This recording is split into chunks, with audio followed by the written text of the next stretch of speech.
আমাদের সকল ছাত্রছাত্রী, শিক্ষক শিক্ষিকা এবং তারা সর্বতোভাবে সহযোগিতা করেছেন। আমাদের প্রাক্তন ছাত্র, আমাদের বর্তমান ছাত্রছাত্রীরা পড়াশোনায় উন্নতি সাধন করতে পারে, তার জন্য আমরা একাগ্রভাবে তাদের বিভিন্নভাবে সহযোগিতা করব।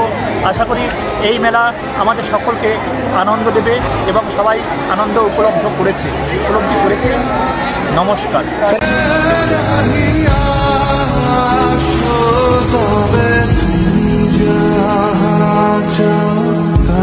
জানো